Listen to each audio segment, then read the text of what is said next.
할렐루야. 사랑하는 성도 여러분들에게 오늘 성금요일 저녁을 맞이하여 주님의 이름으로 문안합니다.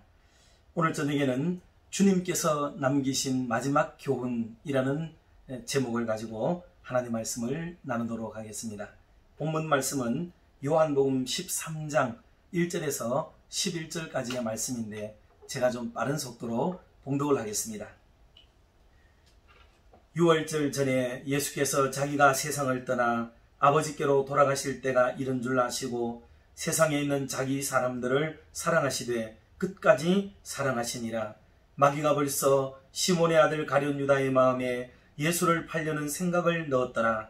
저녁 먹는 중 예수는 아버지께서 모든 것을 자기 손에 맡기신 것과 또 자기가 하나님께로부터 오셨다가 하나님께로 돌아가실 것을 아시고 저녁 잡수시던 자리에서 일어나 겉옷을 벗고 수건을 가져다가 허리에 두르시고 이에 대야에 물을 떠서 제자들의 발을 씻으시고 그 두르신 수건으로 닦기를 시작하여 시몬 베드로에게 이르시니 베드로가 이르되 주여 주께서 내 발을 씻으시나이까. 예수께서 대답하여 이르시되 내가 하는 것을 내가 지금은 알지 못하나 이후에는 알리라.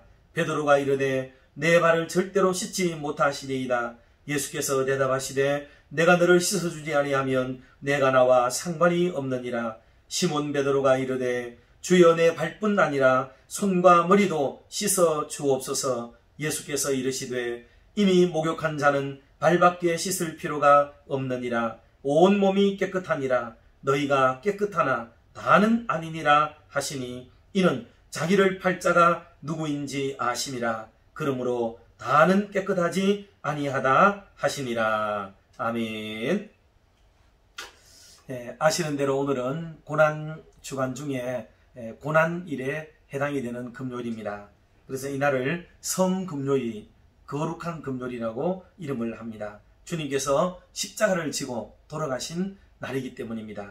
바로 저와 여러분들의 죄를 위해서 돌아가셨습니다.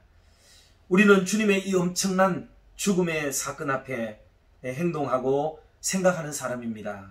다시 말해서 만약 주님의 죽으심에 내 마음에 아무런 동요도 일어나지 아니하고 그리고 냉랭한 가슴으로 신앙생활을 할 수가 있느냐 하는 겁니다. 그건 불가능한 거죠. 왜냐하면 이미 신앙이 없다는 말과 같은 뜻이기 때문에 그렇습니다. 무슨 말이냐면 신앙은 주님 때문에 반응하는 것이 믿음이에요. 주님의 영광에 내가 반응하고 주님의 수욕에 내가 반응하고 주님께서 행하신 사건에 내가 반응하고 또 주님이 꺼리시는 일에 같은 마음을 품고 우리도 그것을 꺼리는 이런 것을 가리켜서 우리는 신앙이라고 하는 겁니다. 그러니 주님께서 하신 말씀과 주님께서 행하신 일이 그게 곧 내가 나에게 반응을 일으키는 일이 되는 겁니다. 주님께서 행하시는 많은 말씀들과 행하시는 일들을 보고도 내가 아무런 감흥이 없다면 여러분 그거는 냉랭한 가슴으로서 신앙이 없는 겁니다. 주님 따로 내 따로 이건 신앙은 아니죠. 그냥 기독교를 배울 뿐이지 절대로 신앙의 사람이라고는 말할 수가 없어요. 믿음이 있다는 말은 곧 예수님의 눈치를 봐야 되는 거죠. 예수님이 어떻게 행하시는지 무엇을 말씀하시는지 늘 거기에 예의주시하고 시선을 두고 마음을 두고 그리고 반응하면서 살아가는 것을 가리켜서 우리 믿음이라고 한다 하는 겁니다. 그런 면에서 주님께서 돌아가신 고난주간에 여러 일들이 많았지만은 매 요일마다 특세에 참석하신 분들은 우리 교육자들로 통해서 매일마다 일어나는 여러 다양한 말씀들을 다 들으셨을 거예요. 그 중에서 좀 누락된 부분이라 그럴까 뛰어넘은 부분들 중에 꼭 첨언을 하고 싶은 하나님의 말씀이 있는데 그 말씀을 오늘 금요일 저녁에 잠시 드리려고 합니다. 그 내용은 바로 오늘 아까 본문을 봉독했듯이 예수님께서 사랑하는 제자들을 위해서 발을 씻어주신 사건이었습니다. 세족식을 먼저 하시고 그 다음에는 성찬식을 베푸셨고 또 성찬식이 끝난 다음에 소위 다락방 강화가 있습니다. 요한복음 14장부터 16장까지의 소위 다락방 강화라는 것은 일종의 유언적 설교라고 볼 수가 있습니다. 마지막 설교를 하신 거죠. 그리고 이 설교가 끝나고 난 뒤에 이제 주님께서는 그들을 위한, 제자들을 위한, 그리고 또 더 나아가서는 온 인류를 위함이죠. 요한복음 17장을 중심으로 하는 그 유명한 중보 기도가 이어지게 됩니다. 그리고 드디어 기드론 시내 저편에 있는 겟세마네 동산으로 올라가시게 되므로 일정이 계속 진전이 되었습니다. 그렇다면 주님께서 제자들의 발을 씻어주시는 이 세족식을 통해서 우리는 무엇을 배울 수가 있으며 주님은 우리에게 무엇을 말씀하고 싶으셨는가 하는 것을 한 두세 가지로 말씀을 나누도록 하겠습니다. 첫 번째는 마무리를 잘 하라는 말씀, 그 교훈이 들어있습니다. 마무리를 잘하자.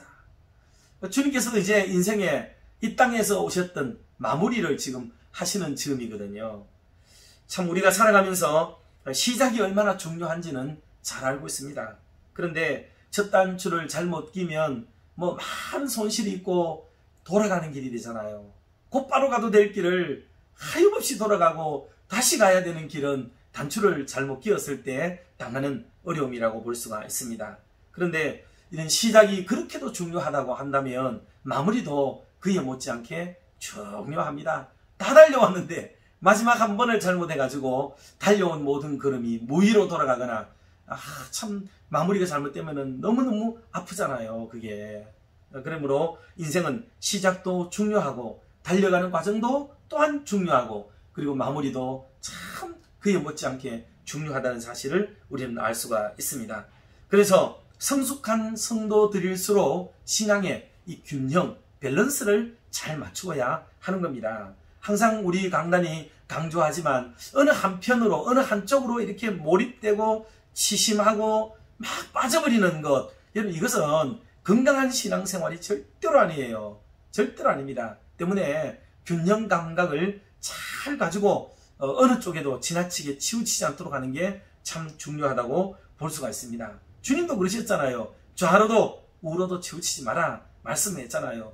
베스메스로 향하는 암소처럼 말이죠. 네, 그 곧바로 쫙 그렇게 하나님의 법궤를 싣고 가는 이런 걸음들이 되어야 성도의 아름다운 삶이라고 볼 수가 있습니다. 여기서 이런 소리 들리고 저기서 저런 소리 들린다고 희떡급떡 바뀌어지고 좌충우돌하고 우왕좌왕하고 이렇게 살아가는 걸음은 하나님이 기뻐하는 걸음은 아니라는 것을 우리는 알아야 합니다. 신앙생활에도 똑같아요. 막 여기서 이런 것들이 시류를 따라서 막 일어나고 저쪽에서 저런 신학적 조류가 막 일어나고 센세이션을 불러일으키는 것 같아서 교회가 글로 우 갔다가 또 저쪽으로 우 갔다가 이거는 교회는 아닙니다. 그냥 자기들이 원하는 개인적 신앙생활을 그냥 기호에 따라서 하는 것일 뿐 교회는 그런 데 따라서 희떡급떡 왔다리 갔다리 하는 것은 절대로 안 된다. 교회는 균형 잡힌 교회로 늘 그 자리에 늘 그렇게 서 있어주는 것이 성도들은 이리 쓸리고 저리 쓸리더라도 중심을 잡고 균형을 잡은 교회는 언제나 그 자리에 있어야 그들이 언젠가는 주님께 돌아오고 언젠가는 다시 올 때에 교회는 거기에 다 자리 잡고 있는 것, 이게 바로 교회가 해야 되는 역할이라는 것을 우리는 인식을 바로 해야 되겠습니다. 그래서 저 높은 곳을 향하여 그것을 바라보고 막 전진하는 것도 굉장히 중요해요. 그러나 그와 못지않게 저 깊은 곳 아래쪽을 내려다보고 거기를 살피고 거기에 있는 자들을 돕고 연약한 자들을 이끄는 것도 여러분 동일하게 필요하고 중요한 거예요. 그러니 이 균형을 잘 맞추어야 하는 겁니다. 거룩한 꿈을 또 세우고 비전을 세워서 전진하는 것도 중요하지만은 그 꿈과 비전이 제대로 시행되고 있는지 돌아보고 또 점검하고 또 다음을 향하여 걸어가고자 하는 이런 것들도 함께 중요해요. 그런 것처럼 성도의 삶은 시작도 중요하고 마무리도 동일하게 중요하다 하는 것입니다. 그러면 마무리할 때 가장 중요한 것이 무엇이겠는가? 한번 생각해 보면 이런 경험들 있지 않습니까? 요즘은 뭐 이삿짐 센터에서 이사를 다 하니까 별로 그런 걸 잘 많이 경험할 수는 없는데 저도 우리 아버지가 이사를 좀 여러 번 다니셔가지고 이삿짐을 옮기고 간 적이 많아요.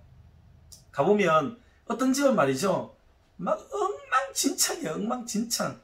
이거 가보면 뭐 더럽기가 그지없고요. 그때는 그랬어요. 또 왜냐하면 이사 가는 사람은 청소하는 게 아니라 그러면서 아무것도 청소하지 않고 가는 그런 집도 있고, 그리고 어떤 집들은 그래도 이거는 그래도 치워주고 가야지 하고 대충이라도 쓸고 가는 이런 집도 좀 있습니다. 또 어떤 집은 가면은 마루르든지 어느 한켠에 보면요, 이게 막 그 가태료 그 어떤 청구서 이런 것들이 잔뜩 쌓여 있는 그런 집들도 있습니다. 참 안타까운 일이기도 하지요.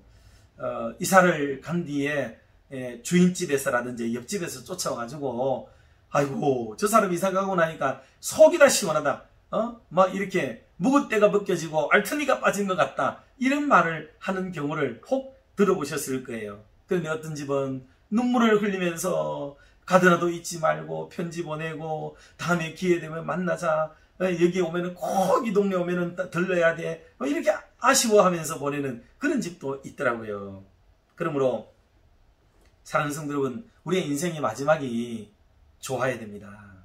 그래야 다시 볼 수도 있고 인생 달려온 모든 걸음들이 헛되지 않을 수 있기 때문에 이것은 참 중요하다고 볼 수가 있어요. 사도행전 9장에 가면은 다비다가 나오지요. 이 여성이 얼마나 거룩하고 부지런하고 아름다운 봉사와 섬김을 구제를 많이 했던지, 그녀가 죽고 나니까 그 자리가 너무 크고 너무 대단해서 모든 사람이 울고불고 쫓아와서 그 여인을 살려달라고 막 요구를 하는 것을 여러분 보셨지 않습니까? 어디에 가든지 참 이런 멋진 그런 우리의 뒷모습을 남기고 우리의 자취를 남기고 떠나가는 저와 여러분의 남은 생애가 되기를 주님의 이름으로 축원합니다. 처음을 잘하는 것은 성공을 위한 것이지만 마무리를 잘하는 것은 행복을 위한 것이다 하는 이런 말도 있더라고요. 여러분, 처음엔 열심히 달려가고 최선을 다해서 성공을 위해서, 승리를 위해서 달려가지만 마지막은 행복을 위해서 모든 것들이 정리되어야 될 때가 우리에게는 온다 하는 것을 주님의 인생을 통해 우리는 배우게 되는 겁니다. 성도들에게 이 마지막은 개인적으로 죽음을 의미하는 말이기도 합니다.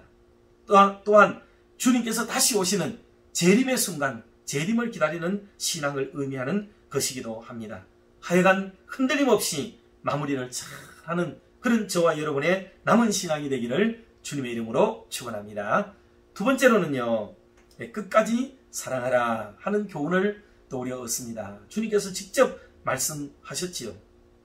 지난 주일에도 우리는 말씀을 들었습니다마는 다윗의 인생 여정에서 참 여러 배신자들을 만났습니다. 심지어는 자신의 아들에게조차 배신을 당했는데 그 배신은 참으로 가슴 아픈 일이었습니다. 우리도 서로가 친밀할 때는 입에 걸 내줄 듯 하다가도 뭐 하나 삐끗하면 다시는 안 볼 사람처럼 우리는 그렇게 하는 경우를 제법 인생 속에서 많이 만나기도 합니다. 그럴 때는 정말 인생이 춥고 그리고 아픕니다. 더군다나 믿었던 사람들, 신뢰했던 사람들, 그럴 리가 없을 거라고 여겼던 사람들로부터 배신을 당하게 되면 더욱더 그 상처는 크기 마련입니다.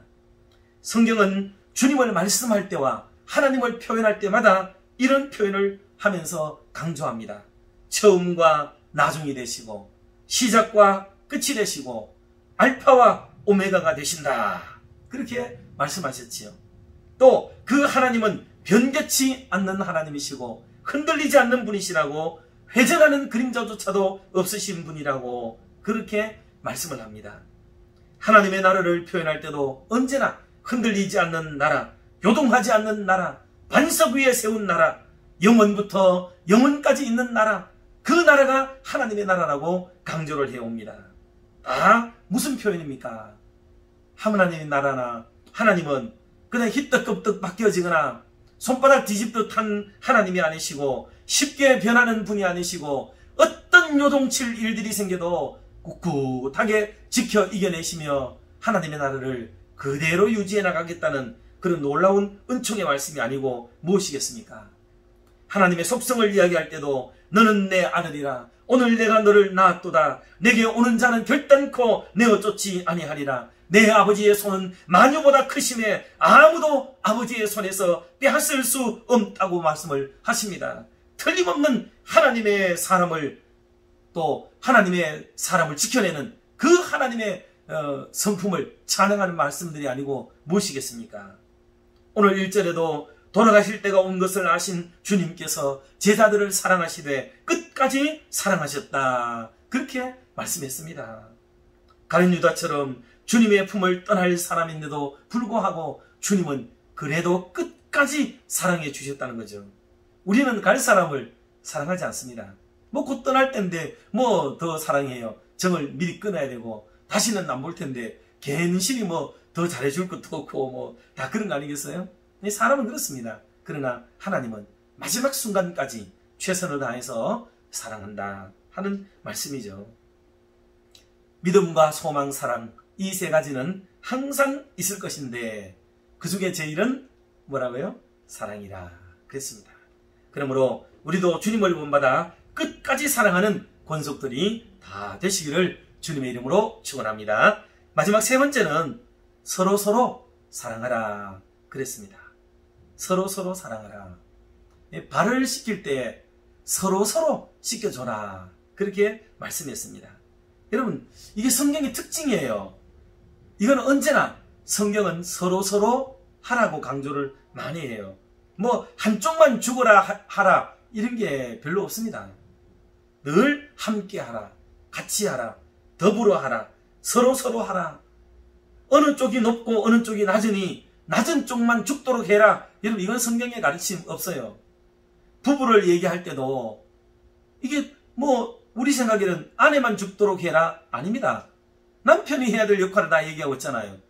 남편의 도리, 남편이 해야 할 일, 그리고 아내가 해야 될 일도 함께 말씀하고 있는 거예요. 그 부부는 서로 하는 거예요. 서로 똑같은 걸 할 이유는 없지만은 그 내용은 다를지라도 본질은 동일하게 서로를 사랑하는 것입니다. 주인을 이야기하고 종을 이야기할 때도 여러분, 종에게만 주인을 잘 섬기라 이렇게만 말씀하지 않았어요. 주인도 종에게 이렇게 해야 될 것을 가르쳤다고요.